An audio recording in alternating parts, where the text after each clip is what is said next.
Assalamu alaikum dear students, this is International Islamic University Islamabad School Sahiwal campus online lectures grade 7 science lecture number 5 unit number 3 fiber from animals. Students, bring your science book and open them and then write date and day properly. Listen to your teacher attentively and mark all the important points said by the teacher on your book. Dear students, in the previous lecture we have discussed about a type of animal fiber, that is wool. In this lecture we are going to discuss about silk, that is also a fiber that is obtained from the animal and known as animal fiber. Now we will discuss about certain characteristics of silk and then we will discuss about the life cycle of silk moth or the silkworm, and then we discuss that how silkworm produce silk. First of all, we will discuss general characters. Silk fiber is also an animal fiber and it is a highly prized fiber because it has shiny luster. चूँकि silk का अपना एक shiny luster होता है जो कि दूसरे fabric का नहीं होता है, इस वजह से हम silk को एक ऐसा एनिमल फाइबर कंसीडर करते हैं जो कि हाईली प्राइज होता है अपने इस लस्टर की वजह से. And it is a good fabric for both winters and summers due to its heat resistant nature.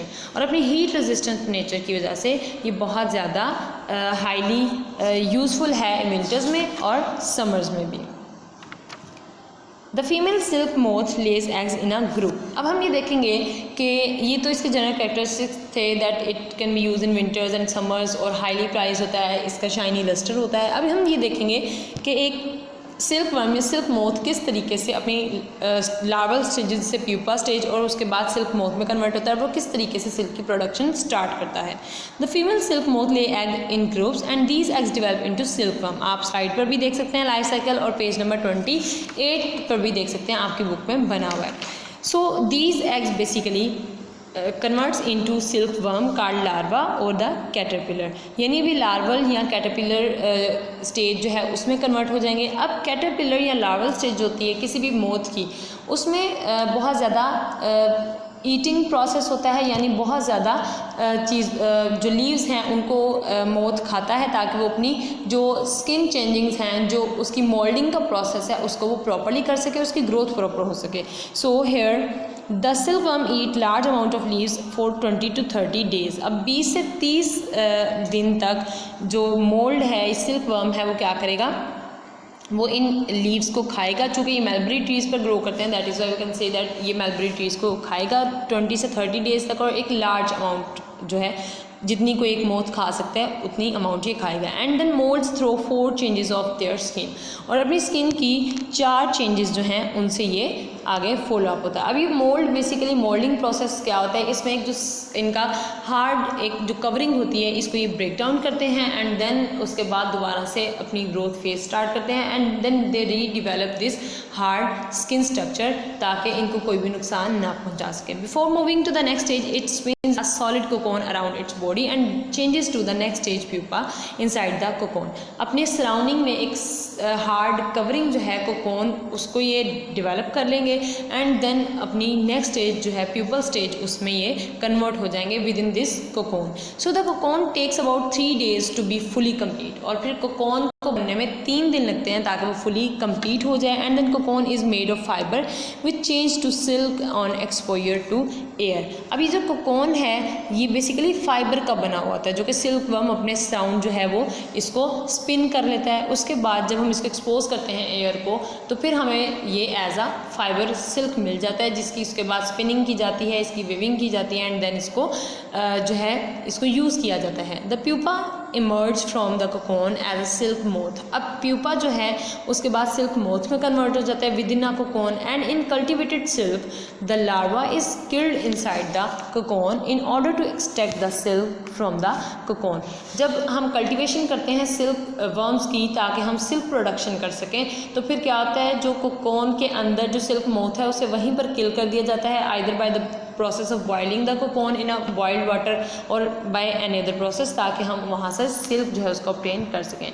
अब यहाँ पर आप एक लाइफ साइकिल देख सकते हैं जो कि सिल्क मोथ का दिखाया गया. सबसे पहले आपके पास मलबरी ट्री है जहाँ पर फीमेल मोथ जो है that lays many eggs and then caterpillar hatch from the eggs which feed on mulberry leaves for about 3-4 weeks. That could be 20 to 30 days and each of them then spins a cocoon around itself. तो हर एक जो caterpillar है वो अपने surrounding एक cocoon की development start कर देगा and the caterpillar changes into a pupa inside like cocoon. अब आपके पास यहाँ पर एक कोकोन दिखाया गया है, एक हार्ड स्ट्रक्चर से दिखाया गया है जिसमें कोकोन के अंदर जो है प्यूपल स्टेज चेंज हो रही है, उसके बाद ये कंप्लीट सिल्क मोथ में डेवलप हो जाएगा और यही कोकोन है, इसको यूज़ किया जाता है सिल्क प्रोडक्शन के लिए. एंड लास्ट स्टेज क्या है जी, एडल्ट मोथ है जो कि उसके बाद फ्लाई कर सकता है. लेकिन चूँकि जब इसको कल्टीवेट करवाया जाता है for the production of silk तो ये इनसाइड द कोकोन ही इसकी डेथ हो जाती है क्योंकि हम इसको बॉइलिंग वाटर में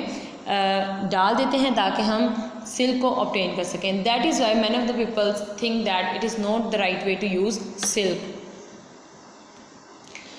the female and the male moths again mate and the female moth lay eggs and the moth die immediately after laying eggs. ठीक है जी, मोथ जैसे ही अंडे देगी उसके बाद उसकी डेथ हो जाएगी. ये एक नेचुरल साइकिल है, नेचुरल प्रोसेस है जो इसी तरह से चलता रहेगा. In nature this life cycle occurs once a year but under experimental setup it can occur up to 3 times in a year. अगर हम नेचुरल साइकिल्स की बात करें तो ये एक दफ़ा होता है एक साल में, लेकिन अगर इसको कल्टिवेटेड प्रोसेस के ज़रिए से गुजारा जाए और अगर हम इसका एक समवट सिंथेटिक अगर हम इसका एक एक्सपेरिमेंटल सेटअप बनाते हैं it could be 3 times in a year. Now will discuss about the production of silk. हमने ये देखा कि सिल्क मोथ या जो कोकोन है वो किस तरह से डेवलप होता है. अब हम ये देखेंगे कि उस कोकोन से सिल्क को किस तरह से हासिल किया जाता है. The raising of silk worm in order to obtain silk is called sericulture. यानी सिल्क वर्म्स की जब कल्टीवेशन की जाती है ताकि हम सिल्क ऑब्टेन कर सकें तो इस प्रोसेस को सेरिकल्चर कहा जाता है. Production of silk is a slow and gradual process. ये एक स्लो और ग्रेजुअल प्रोसेस होता है, यानी ये सडन नहीं है बल्कि एक प्रॉपर अपने लाइफ स्पैन से ही गुजरता है. There are many species of silk worm that can produce silk but among the Bombyx mori is the most widely used. यानी बहुत सारी, वैसे तो सिल्क जैसे हर एक एनिमल की बहुत सारी स्पीशी या हर टाइप ऑफ ऑर्गेनिज्म की बहुत सारी स्पीशीज़ होती हैं जिनमें डिफरेंट कैरेक्टरिस्टिक्स होते हैं, इसी तरह से सिल्क वर्म की भी बहुत सारी स्पीशीज़ हैं जो कि प्रोड्यूस कर सकती हैं सिल्क. लेकिन जो बेस्ट एग्जांपल है वो बॉम्बेक्स मोरी है जिसको हम बहुत ज़्यादा वाइडली यूज़ कर रहे हैं for the production of silk. The silk is continuous filament fibre consisting of a protein called fibroin. यानी अब जो सिल्क हमने कोकोन से लिया था वो एक फिब्रस फिलामेंट होता है, कंटिन्यूस यानी एक लंबा धागा होता है जिसको हम फिब्रोइन बोलते हैं, and a gum called sericin. और उसके साथ गम अटैच होती है जो कि सेरिसिन है, इसी वजह से हम इसको बॉइलिंग वाटर में डालते हैं. The process frees silk filaments and prepares them for reeling. अब ये जो प्रोसेस है पूरा जिसमें हम टर्न बाय टर्न स्टेप्स लेते हैं, जैसे फिब्रोइन है उसको प्रिपेयर करेंगे सिल्क फिलामेंट के लिए and sericin cement the 2 filaments together. वो दोनों फिलामेंट्स को क्या करेगा, आपस में अटैच कर देगा. The sericin is removed by placing the cocoon in hot water. तो हम क्या करते हैं, उन कोकोन्स को हॉट वाटर में डालते हैं ताकि वो जो गमी सा मटेरियल है उसको रिमूव किया जा सके. अब हम देखेंगे वो कौन से स्टेप्स हैं जिनके ज़रिए से हम रीलिंग ऑफ सिल्क कर सकते हैं. Number 1 is silk moth lays egg. First of all, the silk moth Bombyx mori lay egg on the mulberry trees, and then the next stage is each egg hatch into a caterpillar. हर जो egg है वो caterpillar में hatch होगा. अभी same वो सारा process है जो हम पीछे cycle में describe कर चुके हैं. The eggs hatch into the caterpillar and silkworm will fed chopped mulberry leaves for 20 to 25 or 30 days. And the next stage is spin a silk cocoon, and then it will develop a hard cocoon around itself, and it becomes 10,000 times heavier than their first stage. यानी 25th day पे जब आप एक silk cocoon को देखते हैं तो ये 10,000 गुना हैवी होता है in respect of mass as compare to its first stage, जो उसकी सबसे फर्स्ट स्टेज थी. They are now ready to spin a silk cocoon. अब वो सिल्क कोकोन को स्पिन कर सकते हैं. Silk is produced from the silkworm's head and then forced out in liquid form through opening called spinnerets. अब spinnerets basically क्या है जिनके ज़रिए से हम ओपनिंग करते हैं. अब इसमें इसको अगर आप अंडरस्टैंड करें पेज नंबर 29 पे आपके पास एक इसके बारे में 2 to 3 लाइन्स राइट की हुई हैं. Silk is produced from the silkworm's head, यानी सिल्क जो है वो सिल्कवर्म के हेड से प्रोड्यूस होती है, and then forced out in liquid form, उसको लिक्विड फॉर्म में बाहर निकाला जाता है. अब ये सारा प्रोसेस बता रहे हैं कि सिल्कवर्म किस तरीके से अपने जो हेड है उसमें सिल्क को प्रोड्यूस करेगा, उसको फोर्स आउट करेगा लिक्विड फॉर्म में, और फिर उसको स्पिनर्स के ज़रिए से सराउंड करेगा, स्पिनिंग करेगा और एक कोकोन बनाएगा। The silk solidifies when it comes in contact with air, और जैसे ही वो लिक्विड जो है वो कोकोन स्ट्रक्चर बनाना शुरू करता है, तो जैसे जैसे हवा के साथ उस लिक्विड का कॉन्टैक्ट होता है तो वो हार्ड होना शुरू हो जाता है और एक सिल्क में कन्वर्ट हो जाता है। And then second and the last step is the silkworm completes its cocoon which is about 4 centimeter long, 4 centimetre long cocoon develop हो जाता है and in about 5 days by producing 600 to 1200 meters of silk filament, ठीक है। और 5 दिन में 600 से 1200 metre लंबा सिल्क का फिलामेंट प्रोड्यूस किया जा सकता है। अब यहाँ पर कोकोन की प्रोडक्शन कंप्लीट हो गई है। अब हम देखेंगे हम इसके ज़रिए से सिल्क को किस तरीके से ऑब्टेन करते हैं। अब यहाँ पे आपके पास दिखाया गया, ये देखिए सेरिकल्चर में जब हम कल्टीवेट करते हैं, मलबरी ट्रीज़ दिए गए हैं, बड़ी बड़ी प्लेट्स या ट्रेज़ हम कह सकते हैं मलबरी ट्रीज़ हैं, और उनके ऊपर सिल्कवर्म के जो लार्वाज हैं उनको प्लेस किया हुआ है ताकि वो प्रॉपरली इस मलबरी ट्री को चंक्स की फॉर्म में खा जाएं। अब अगर आप पेज नंबर 29 पे देखेंगे तो आपके पास सिल्कवर्म की पिक्चर दिखाई गई है विद मलबरी ट्रीज़। उसमें आपको दिखाया गया है कि मलबरी ट्रीज़ में बहुत सारे जगह जगह पर छोटे छोटे सुराख हैं। वो सुराख बेसिकली इसलिए हैं क्योंकि वहाँ से जो सिल्कवर्म है उसने उसको खा लिया। ब्लैक स्पॉट्स दिखाए गए हैं, ठीक है। ये बेसिकली ये शो कर रहे हैं कि यहाँ से ये लीव खाया जा चुका है। तो इस तरीके से जो सिल्कवर्म है वो इन लीव्स को खाते हैं और 600 से 1200 metres within 5 days filament produce करते हैं। Next है cocoon preservation. The cocoons are then put in hot water which kills the worm as well as loosen the filaments, and some cocoons are preserved to get silkworm that are used later for breeding, ठीक है। कुछ कोकोन्स को हम hot water में डालेंगे, उनसे हम filament को लूज़ करेंगे, उसका जो सैरिसिन मटेरियल है उसको रिमूव कर देंगे, लेकिन कुछ ऐसे होते हैं जिनको हम प्रिजर्व कर लेते हैं ताकि सिल्कवर्म की नेक्स्ट ब्रीड जो है उसको हासिल किया जा सके।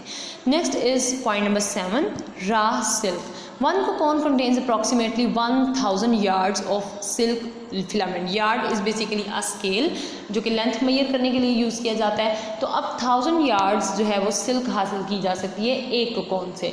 The silk at this stage is known as raw silk. अभी इसको हम रॉ सिल्क के तौर पर जानते हैं क्योंकि हम बाद में इसकी कंप्लीट इसको सिंथेसाइज करेंगे। सिंथेसाइज इन दैट सेंस इसकी जो वॉशिंग और इसका जो कंप्लीट कन्वर्जन है into a proper silk filament, वो इसका प्रोसेस कैरी करेंगे। The filament from silk cocoon are reeled off together to prepare a continuous strong thread. Just one thread consists of 48 individual silk filaments, and finally the threads are dried and the raw silk is reeled and packed according to quality. उसके बाद हम इसकी packing करेंगे according to its quality. The next is properties of silk fiber. Next है हमारे पास properties of silk fibre.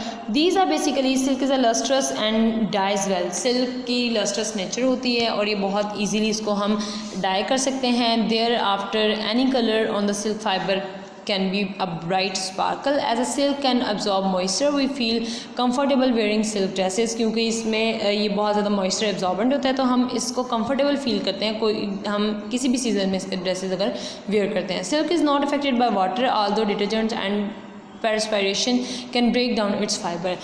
Water silk को बिल्कुल भी इफेक्ट नहीं करता है, लेकिन हाँ अगर बहुत ज़्यादा हम हाईली एक्टिविटी डिटर्जेंट्स यूज़ करते हैं या पर्सपायरेशन होती है तो वो जो है इसको इफ़ेक्ट कर सकती है। यानी इम्प्योर वाटर हो सकता है, हाईली एक्टिवेटेड डिटर्जेंट्स हो सकते हैं, वो इसके फाइबर को ब्रेक कर सकते हैं। So silk garments give us warmth without weight and therefore they can be worn both in summers and in winter. Silk thread are as strong as iron wires of the same diameter. अगर आप एक ही diameter का silk thread ले लें और उसी diameter की आपके पास सिल्क गारमेंट हो, सिल्क थ्रेड है आपके पास और उसी डायमीटर की आपके पास एक आयरन वायर है, तो दोनों की जो स्ट्रॉन्गेस्ट एबिलिटी है वो ये है कि दोनों बहुत ज़्यादा स्ट्रॉन्ग होंगे और दोनों को ब्रेक करना एक जैसा ही मुश्किल होगा, सिल्क थ्रेड को भी और आयरन वायर को भी।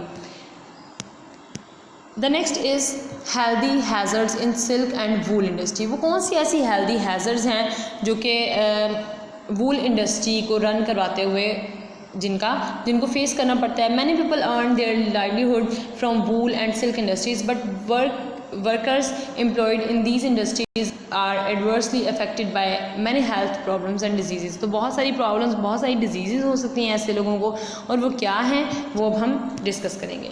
Some of serious diseases are discussed below. Sorter's job और Sorter's disease. इसको Sorter's job या Sorter's disease के नाम से जाना जाता है. ये वूल इंडस्ट्री की एक रिस्की डिजीज़ है जिसमें होता क्या है, sometimes they get infected by a bacterium called anthrax which cause a fatal blood disease called Sorter's disease. यानी कि वूल इंडस्ट्री में काम करने वाले जो लोग होते हैं बाज़ औक़ात एक बैक्टीरियम से इन्फेक्ट हो जाते हैं, जिस बैक्टीरियम का नाम एंथ्रेक्स है, जो कि ब्लड डिजीज़ काज करता है. ठीक है, बहुत ज़्यादा महलिक किस्म की ब्लड डिजीज़ काज करता है जिसको हम सॉर्टर्स जॉब या सॉर्टर्स डिजीज़ कहते हैं. Next is silk becomes draw and blister. The workers who dip their skin will become raw and blistered. यानी उनकी जो स्किन है बहुत ज़्यादा रफ़ होना शुरू हो जाती है और ऐसे जैसे खाल उतरी हो इस तरीके की थोड़ी मतलब उनकी रफ़ स्किन हो जाती है. The workers who dip the cocoon in boiling water to extract silk stand in water for long hours. तो वो उस बॉइलिंग वाटर वाली जगह पे बहुत ज़्यादा घंटे गुजारते हैं क्योंकि उन्होंने उस कोकोन को डिप करके उसमें से निकालना होता है प्रॉपर टाइमिंग पे. So as a result of this skin become raw and blisters. तो उनकी स्किन जो है बिल्कुल रफ़ हो जाती है, स्किन उतरना शुरू हो जाती है. Then next is health problem like asthma, bronchial allergies and the ailments. So the silk industry workers inhale vapors arising from the cocoon in boiling water. जब boiling water में कोकोन को डाला जाता है उसका सेरिसिन रिमूव करने के लिए, तो वहाँ से जो वेपर्स अराइज होते हैं तो उसमें होता क्या है, उसमें बहुत सारे वेपर्स अराइज होंगे जो कि एजमा या बहुत सारी ब्रोंकियल डिजीज़ काज कर सकते हैं. Also during drilling lot of fibre and other fibres that are inhaled by them. This results in health problems. ठीक है, और बहुत सारी फिब्रस जो छोटे छोटे फाइबर्स होते हैं वो इनहेल हो सकते हैं जब इंडस्ट्री में काम कर रहे हो, तो उसकी वजह से बहुत सारी जो है ब्रोंकियल डिजीज़ हो सकती हैं, एजमा हो सकता है. ब्रोंकियल डिजीज़ में एलर्जी भी आ सकती है और शॉर्टनेस ऑफ ब्रेथ भी आ सकता है एंड एलमेंट्स, और बहुत सारी दूसरी बीमारियां शामिल हो सकती हैं जिनमें मतलब फीवर हो सकता है and etcetera. Next is infection and illness. The workers handling of dead silkworms with bare hands lead to various infections and illness. चूँकि वो bare hand यानी बिल्कुल हाथों पे कोई कवरिंग नहीं होती है, कोई ग्लव्स नहीं होते हैं, उनके बगैर ही वो जो डेड सिल्कवर्म्स होते हैं उनको हैंडल करते हैं, यानी उनको जो वेस्ट करना है वो सारा का सारा प्रोसेस देखते हैं. तो इस तरीके से हम कह सकते हैं कि बहुत सारी इन्फेक्शंस जो हैं और इलनेस जो है वो क्रिएट हो सकती है. Next is hearing deficiency. चूँकि वर्कर्स जो हैं they are working in the weaving industry are expose to noise made by the spinning and binding machines and looms, so this result in hearing deficiency. सुनने की सलाहियत कम हो सकती है.